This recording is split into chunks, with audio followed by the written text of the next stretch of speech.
Today on CityCast Chicago, mourning continues across the city after 4th of July weekend mass shootings. Chicagoans continue to fight for affordable housing from Logan Square to South Shore. And we want to know, what is your favorite food festival?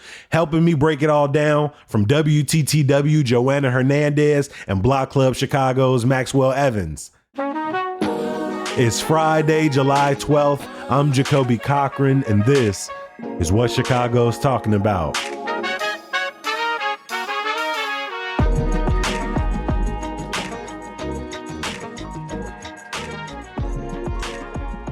What's up? Hola. Hello. Welcome back to the podcast, my friends. How y'all feeling this morning? I'm feeling good. I'm so glad to be back. Thank you for inviting me. Hey, we happy to have you. And you seated in an office. Usually you be on the move. You be out in the streets. You be in the back of a Uber or something. We appreciate that you could sit in your office today with us. Today I'm stable because today's my show. So I'm in a show, Latino Voices. So I'm stable. Hey, both of y'all on y'all TV wave today. Max, you got an appearance on the block this week. How you feeling before you got to be on TV later?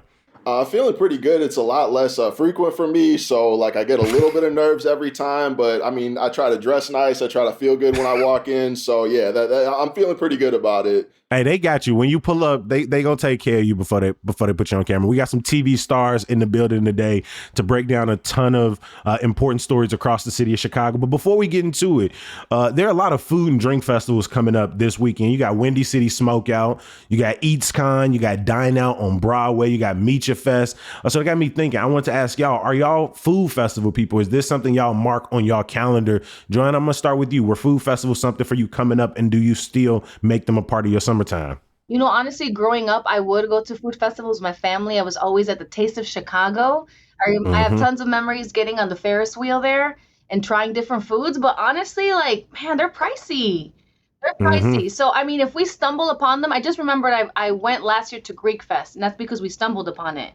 But you got me thinking, I kind of want to go to that was it Smokeout that you said? Windy City Smokeout? Barbecue, right? No, I feel you. I definitely had memories growing up going to the Taste, and I've appreciated what they've done with the Taste, bringing them to different neighborhoods. It's been in Austin, it's been in Rogers Park, it's been in Marquette Park, and so I've enjoyed how they've sort of adapted. But I agree, they can get pricey very quickly, and really planning before I go, how much am I willing to spend? Is this a pay a higher ticket and you eat as much as you want? Is this a free at the door, but then you got to pay to get everything while you're in there? So I definitely be making those decisions ahead of time. Max, what about you?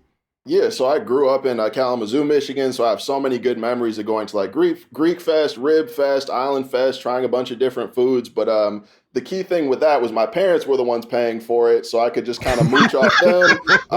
Now that I'm an adult living in Chicago, I went to Real Men Cook in South Shore over Father's Day. That was nice, but I also, because I wrote about it, had a comp ticket. So yeah, I don't really get out to the food fest all that often. I eat at tons of restaurants though. I make sure I eat good, just not at festivals. You always about the budget. Honestly, I'm okay, does my budget, can I go with my budget this week? No, and I appreciate y'all being real about that. I just think y'all should probably get them little badges y'all got with that TTW and that Block Club ahead of it. And when y'all walking through the festival, just even get the mic with the little big box on it that got y'all logo on it. We want to hear from y'all. 773-780-0246. If you're going to a food festival over the weekend, if you got one planned later this summer, what is your favorite? Put us on. Where should we be spending our dollars if we plan on spending them at all? We are starting today's conversation on a heartbreaking note, right? While so many people enjoying 4th of July, we talked about it all this week in terms of cookouts, in terms of being with family, in terms of fireworks.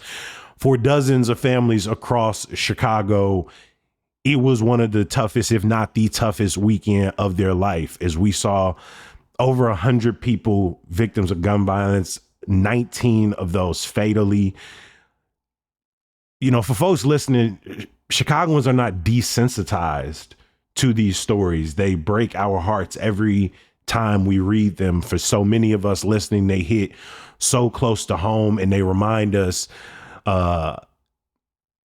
just how overwhelming these tragedies are for our city.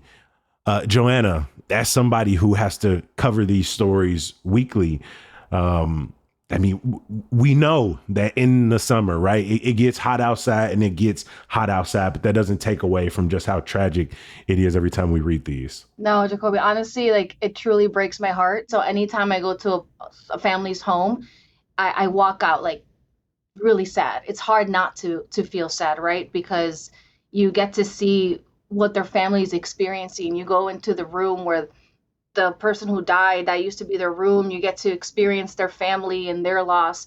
It's one of the hardest things, and it never goes away. And I working on a story now about an organization called Chicago Survivors, and they started back in 2010, and their purpose was when their son died, they didn't feel like they had the resources or they had the help. They didn't know where to go, so they started this organization. It has grown ever since then.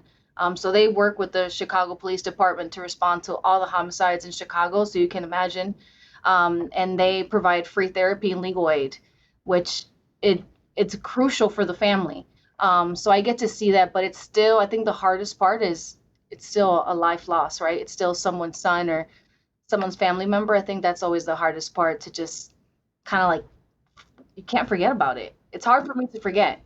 So many of our colleagues do the work of meeting with these families, responding to the scene, sort of trying to help us wrap up what occurred.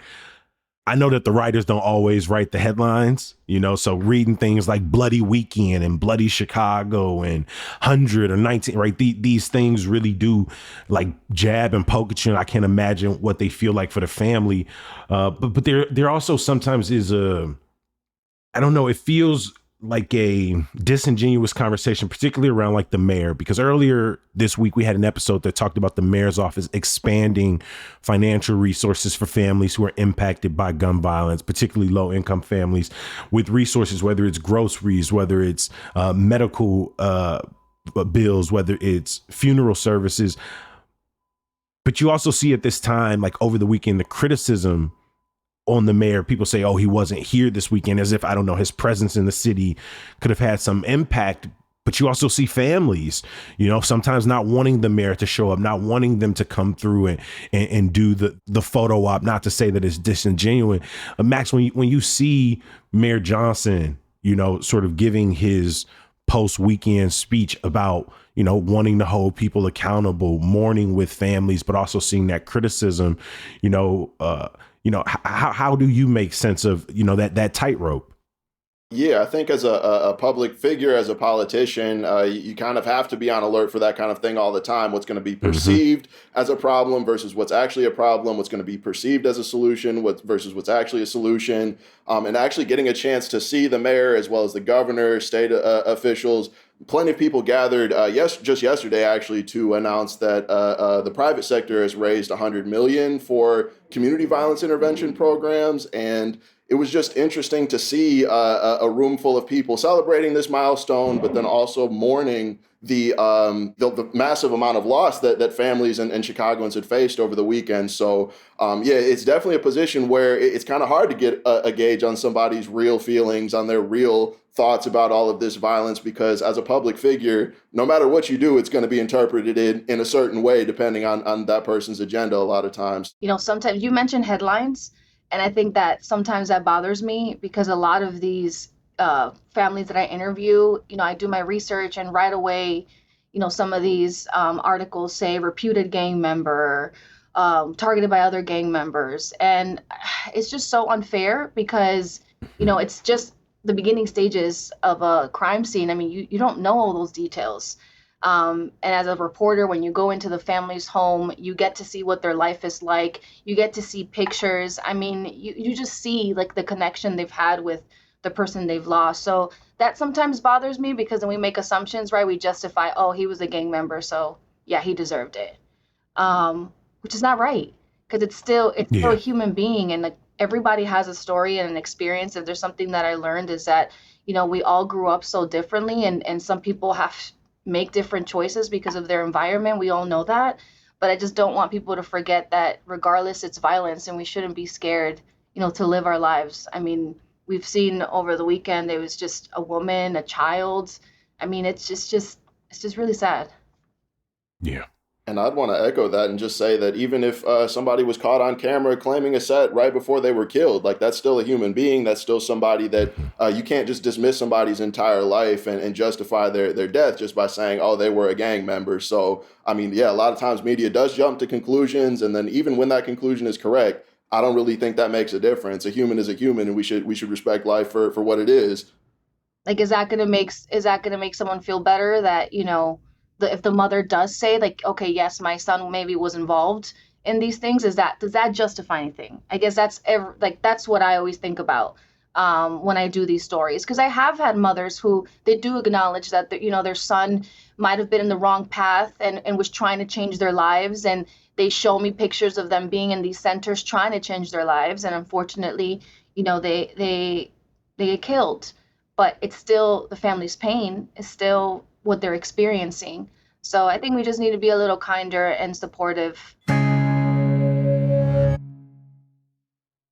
We have spent a lot of time this summer talking about Summertime Shy, the festivals that are available to us, whether they're food festivals, music festivals, art festivals.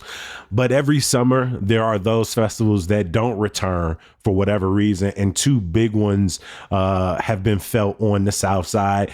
In the third week of June, we usually would be getting ready for Hyde Park Summerfest. We have been for the last almost decade. And in late July, we usually be getting ready for the Silver Room Block Party in some capacity. And unfortunately, Maxwell, you covered what the loss of those two festivals have meant. Yeah, so on the South Side, these were two of the biggest music-focused festivals. They really brought together a nice mix of some of the biggest acts in the world. Like there was a Rare Clips reunion at Hyde Park Summerfest. I believe that might have been the second one in a decade or something like that when it happened. There was Busta Rhymes, Lil Kim, all sorts of these big-name artists that could show up at any major music festival in the nation. Mm-hmm. And then they'd be platformed right alongside DJs, local rappers, local musicians that were kind of nowhere near that stratosphere of popularity. And so I chatted with some DJs who kind of spoke to the importance of that kind of a platform to say, hey, somebody could catch me right before they go and see some of these world famous acts. And so, yeah, getting to chat with them about kind of the music industry, the events industry, and the impact this loss is having on their careers, it was really insightful. The organizers of both festivals had mentioned how rising security costs were a really major part of that, and rising costs in general. The Hyde Park Summerfest organizers told the Hyde Park Herald that after mass shootings like the one in Las Vegas and the one in Highland Park on July 4th parade, that those are the type of events that are really skyrocketing the prices of locking down these events, making sure a similar shooting doesn't happen. And beyond those security costs like fences, gates, physical security, security guards, those things, just costs of booking talent, of securing the other items you need to put on a festival. Inflation and everything was really kind of the common thread through these. Yeah, I had been to both festivals in the last few years, and you saw what it takes to grow a festival. I mean, to see like Hyde Park Brewfest go from the streets, to see Silver Room Block Party go from the streets surrounding 53rd Street, kind of running up into Harper Court. I mean, I remember when those things were packed arm to arm and people needed more space. But as they grow, like you say, you have to compete with more and more acts. The ticket prices get added in, and then sometimes the amount of space that you end up getting, it then looks like not that many people are there because it's just so much space. Maybe you're on the beach or you're on the places, and so it always felt like this tension between people maybe not wanting to spend increasing amounts of money to go to the festival, but also festival organizers saying we are spending increasing amounts of money. And so it was this difficult way it's a difficult conversation to have because we don't want to lose festivals in our neighborhood. We want them to be put on. We want them to have just as many resources to bring people to the South Side. But then you listen to festival organizers and they're like, yeah, but we can't do it by ourselves. And so that, we were talking about ticket prices and what it costs to go to a festival. Where's the balance of, okay, but I also want to pay to keep things in my neighborhood, keep things close by me. It's kind of a tough balance there. Yeah, and I think that in writing this story, it really made me like check myself because I started this conversation by saying, yeah, I don't really go to food festivals. They're expensive. They're not really a priority for me, and so I don't put my money towards that. Now, when Hmm. it comes to music, I love music, and so like I really feel that's something that's worth my money. That's worth I would put my money towards that. And so I don't come from a place of judgment when I hear the organizers say, like, yeah, people weren't willing to pay for it or people resisted going from a free event to a ticketed event. I mean, I only went to one Silver Room block party and no Hyde Park Summerfest. And Hmm. so, I mean, am I a part of the reason that these festivals aren't here? Was I not showing up for things that I value and now look back on and regret not supporting more? Like, it's not coming from a place of like, oh, you all should have done this. You all should have kept this in the community. Again, I think I'm one of the people to blame. It's something I valued in theory, but were my actions really behind that? Not so much.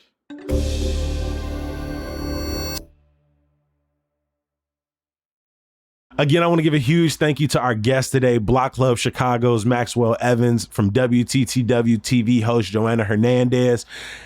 During our Friday conversations, we love to not only talk about the stories that were on the front pages that a lot of people across the city were talking about, but we also want to shine some light on stories that maybe don't get as much attention. And I love that both of y'all wanted to focus on affordable housing this week.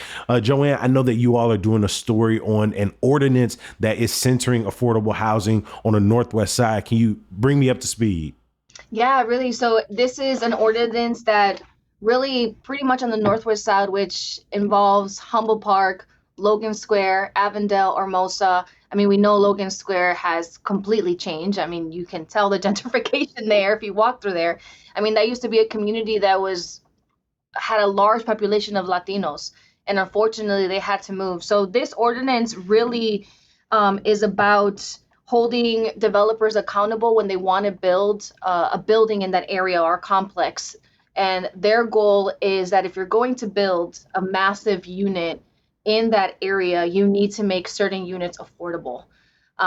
So we're going to actually have a young person. She's 17 years old. She grew up in Logan Square. Her family has a home there, and she talks about her experience not wanting to move and wanting to, have a family there of her own. But I mean, Logan Square has just become insanely expensive, and then they build these buildings, and the units are not even that big, and they still charge an arm and a leg. So they're just starting. They're starting to build this ordinance, and they're hoping to get the support of several older people. I mean, these attempts at like getting more affordable housing in neighborhoods, it such a difficult process. Do you have a sense of timeline when they expect to get this in front of a city council committee? Well, I know they're working on it, so they're hoping in a couple months. They're actually having a rally next week. They're having a Okay. rally, and the whole purpose of the rally, I think it's the 16th. And the purpose of the rally is to really educate the people from the community what's going on and to teach them of what they can do if they see something happening in their community. I mean, from Logan Square to South Shore, obviously Logan Square rapidly gentrified. You already see the impacts. And in South Shore, Max, we are seeing rent prices. We're seeing mortgages rise with the Obama Presidential Library forthcoming. You recently did a story on the second annual South Shore CBA Summit. Can you remind people what residents are fighting for with the South Shore Community Benefits Agreement and at the CBA Summit? And then with the larger question, since Mayor Brandon Johnson was in attendance, what does his support look like? Yeah, so this CBA summit was several weeks ago at this point, and it's just hit on a lot of points that you've heard over and over since the Obama Presidential Center was announced. It was going to be developed in Jackson Park. And right now, the status of organizing is pushing for a passage of the South Shore Housing Preservation Ordinance. That's been in city council since October with no real movement. This is a pretty wide ranging package that would reserve all city owned vacant lots in South Shore for affordable housing. It would ban things like move in fees and put caps on rental application fees and security deposits, all these sorts of little things that maybe you're not thinking of when you think of displacement. But in reality, like you're about to sign a lease and you see you have to put 4 months up front or whatever the case might be, that could stop you. Like even if the monthly rent looks like something you can afford, that's not the only indicator of whether or not you can live in that place or whether you can move in. So this is an ordinance that really aims to tackle those kind of issues and make a more equitable way for people to stay in the neighborhood. But yeah, as I said, that's been really no movement on that for the better part of a year at this point. It's been at least 5 years since an initial CBA for South Shore was introduced to City Council. That actually got scaled back and only led to protections for Woodlawn being passed in 2020. So this summit was kind of just rehashing a lot of what's already been said in the past year and in the past 5 years, in the past 10 years. A lot of the same points have been affecting South Shore and the neighborhoods around the Obama Center. I mean, this is something obviously Mayor Brandon Johnson has been familiar with long before getting into office. It's something that he has at different times offered support for, talking about standing with South Shore residents. But now that he's in office and when he was at the summit, what does that look like on a policy level? Are there any concrete plans to push this CBA forward, maybe in a similar housing ordinance? Yeah, so that was kind of my main takeaway from the event, was that he didn't really show much tangible support for this ordinance in general. He definitely did uplift some Lightfoot era provisions, such as a program to offer free legal counsel to low-income Chicagoans who are in eviction court. And so, yeah, he was very passionate in speaking about the need for affordable housing, the need to prevent displacements in neighborhoods like South Shore. But this ordinance in particular, he definitely seemed to talk around that point. And when one organizer asked him point blank, well, will you commit to passing this South Shore ordinance through council by 2025? He really didn't speak to that at all. At the end of his spiel, he said he took a long way of saying yes, indicating that he would commit to pushing this ordinance through. But if you really listen to the content of what he said up to that point, it was more about the citywide programs like that free legal counsel program, others across the city that he was speaking about, not so much the South Shore ordinance in particular. Watching what is happening in South Shore right now. And if politicians sit here twiddling their thumbs without the political will to move forward, we'll look up and we'll be talking about South Shore similar to how we're talking about Logan Square now. Well, it's like, oh, now that the neighborhood is changing, it's not for the people who were living there for decades and decades and decades. Everybody want to move here. Exactly. I do wonder how much of this this holdup in City Council that the South Shore ordinance is facing is due to a lack of aldermanic support on one side. Alderman Desmond Yancey, who is a South Shore alderman, he introduced this ordinance back in October, but actually another South Shore alderman is Greg Mitchell. Yancey was speaking pretty directly to Mitchell. Well, indirectly, but everybody knew what he was talking about when he said that there are some aldermen in the neighborhood that aren't in support of this ordinance, that aren't in support of pushing this through. And so, yeah, I do wonder how much of the idea of aldermanic prerogative and having an alderman in South Shore who would be affected, who seems to be opposed to this sort of measure, how much does that explain why there hasn't been movement on this for nearly a year? And he's also, Mitchell is also the vice chair of the housing committee, which obviously this would be very important too. So yeah, it's really an idea of like, if you don't have the local alderman support, you heard from Lightfoot about ending aldermanic prerogative, but how much have things actually changed? I think that's really up in the air.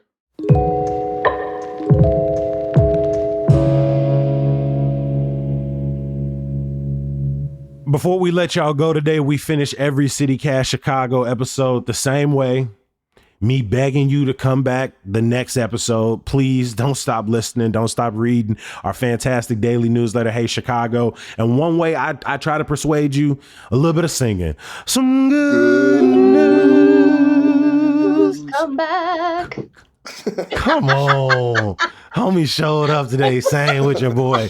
Joanna, what is your good news for CityCast Chicago today? Okay, y'all, if y'all never been kayaking on the river, it is time to go kayaking on the river, on the Chicago River, guys, okay? It is a fun date night. It is a fun thing to do. I recently did a story on it. It was so much fun to be with the little fishes and the turtles. I felt like a little nerd with my little pad. I'm like, oh my God, look at that bird. Oh my God, look at that bird. But it's real cool to just be kayaking on the river and just see the skyline and just, I don't know, take a deep breath. You know, it almost felt like you weren't in Chicago because there's just so many trees and you're just kind of like in your own little world. So I recommend it. It's run by the Shed Aquarium, and it's honestly, if you can't afford it, don't worry. Like literally you can pay them whatever you can afford. So that's That's like the best part of this program. Now, I really love the program. The first time I kayaked on the Chicago River was with the Kayak Conservation Summer Tour program, and our guides were fantastic. They're not going too fast, so they give you time to catch up. You know, they give you all of the safety tips that you need. You don't get much. You get a life vest, you get a kayak, you get a paddle, and you get out there. And you don't have to be a pro. You Nope. don't have to, don't worry. If you don't know how to swim, there's a live vest. Like I promise, the kayak is fine. You're not gonna fall. Just follow the instructions. instructions. Don't do too much. Don't be trying to play if you ain't no expert out there. I have seen somebody immediately fall into the water, get into a kayak because they ain't had the hip They had the little sturdiness. hips too much. They were taking out their phone. Right. No, but it's a great thing to do during the summer. It's a nice way to disconnect.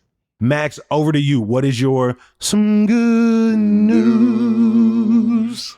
Bro, Yeah. always drop them octaves, G. I appreciate it. I'm a bass singer. What can I say? I already brought this up, but I'm so excited about it. I had to bring it back again. I'm going to Pitchfork Fest next weekend, which I've never been to Pitchfork Fest. I'm moderately excited by that. Like, it sounds like a great time every year, but it's not the festival that's the reason I'm there. I'm there to see J. Paul, who has been my guy since his album leaked in 2013, and he kind of disappeared off the map because he was so heartbroken by that. Like, imagine putting your life's work into something, it's not finished, and then all of a sudden it's online for everybody to see. And since people were waiting for it so much, like, people ate it up. People were like, oh, this is what I wanted to hear. This is something I'm going to listen to. I'm going to download it. And a few days later, it turns out, yeah, he didn't approve that. He didn't have any say in that. And it wasn't even finished either. And so getting a chance to not only see an artist I've loved since that time, like it's been a decade now of me just being a super fan, super stan, whatever you want to call it. But the idea that he's bounced back from the real depression that put him into the like loss of something he really cared about, being exposed to the world before it was ready. I'm just so ready. And I've said to everybody who will listen, like, if you see me crying, if you see me sitting on the floor, just like, oh my God, it's J. Paul, don't talk to me. Let me have my moment. Talk to me afterwards. But I'm going to be feeling that. Hands up like he's a worship service. No, I'm excited for Pitchfork Weekend. I went last year. I got some of my favorite pictures from the photo pit of 2023 last year. So I'm excited to get back out there this year to see Brittany Howard. I'm hoping to get there early enough to see a Kenya on that Sunday. Grandmaster Flash going to be out there. So I'm really looking forward to it. Me and my friends going to be out there. I got one more piece of good news for people before we leave. This Saturday, the Latin Jazz Fest is taking place at the Humboldt Park Fieldhouse. They're going to have great food. They're going to have dancing. It's going to be a fantastic time. You can get out there. It is free to all Chicago, and shout out to the Chicago Park District. And it's from 5 to 8 o'clock at Humboldt Park. All ages are invited for a night out at the park. We will drop a link in the show notes so you can find all of the people who are going to be performing. You can see the entire lineup. I want to give another huge thank you to our guest today, Joanna Hernandez from WTTW. We always appreciate you making time, my friend. Thank you, man. So nice to have a chat with you. Until next time. Until next time. And to Block Club Chicago's Maxwell Evans, I'm so excited for you to get to go to Pitchfork next week. I hope you have a fantastic time. Thank you for being here with us this week. Yeah, thanks for having me, and no hope involved. It's going to be a great time regardless. Positive vibes. I also want to give a huge thank you to all of the people who make CityCast Chicago possible. Shout out to our executive producer, Simone Alicea, our producer, Michelle Navarro, our Hey Chicago newsletter editor, Sydney Madden, our newsletter editor, Natalia Aldana, the music we all love from Sam Thousand, all the kimonos, and Mark Greenberg from the Mayfair Workshop. And my last thank you, like every week, is for you, the people who listen, the people who help us keep the lights on. We're going to be back bright and early on Monday. Hopefully you join us. Peace.